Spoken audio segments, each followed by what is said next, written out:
तो चलिए दोस्तों, आज हम महात्मा बुद्ध की इस कहानी से जानेंगे कि दान करते वक्त हमारे अंदर कैसी भावना होनी चाहिए और हमें किस बात का ध्यान रखना चाहिए। एक बार एक अमीर आदमी था। वह गरीबों और असहायों को बहुत दान दिया करता था, लेकिन जितना वह देता उससे अधिक उसका बखान करता, लोगों के आगे अपनी प्रशंसा खुद करता।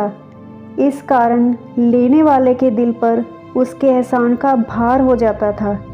एक दिन वह बुद्ध के पास मिलने गया। बुद्ध के सामने भी वह काफ़ी देर तक आत्म प्रशंसा करता रहा। फिर उठते समय उसने अपने एक सहायक को संकेत किया।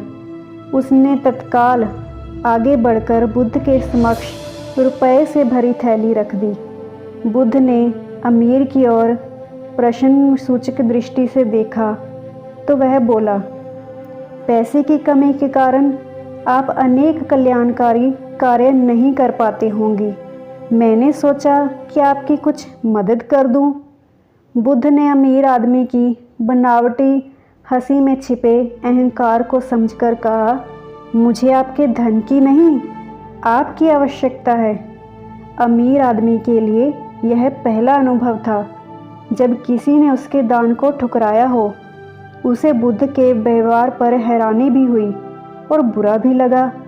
उसने कहा, महात्म, आपने तो मेरे दान को व्यर्थ समझकर अस्वीकार कर दिया। ऐसा क्यों? उसकी बात सुनकर बुद्ध मुस्कुराए। फिर स्नेह से उसे समझाकर बोले, सेठ, जिस दान के साथ दाता स्वयं को नहीं देता वह मिट्टी के बराबर होता है। दान से मेरा मतलब है समविभाजन।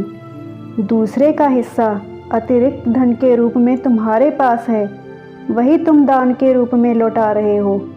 फिर इसमें मैंने दिया का अहंकार होना ही नहीं चाहिए। जब तुम इस भाव से दोगे तो मैं अवश्य लूँगा। बुद्ध की गहरी बातों ने अमीर का ज़मीर जागृत कर दिया और उसने स्वयं की सोच में आवश्यक सुधार भी किया।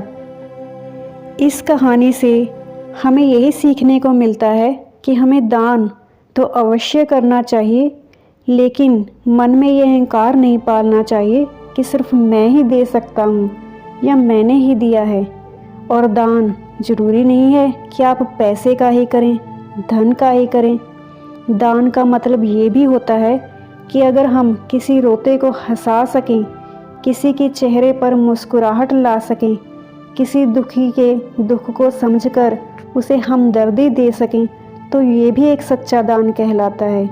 ज़रूरी नहीं कि आप धन दौलत ही दें, किसी गरीब को महंगे महंगे कपड़े ही लेके दें, ये भी दान नहीं होता। अगर हमारे मन में अहंकार आ जाता है कि हमने दिया, तो छोटी छोटी खुशियाँ बांटने से भी जो मन को खुशी मिलती है वो भी दान के ही दायरे में आती है।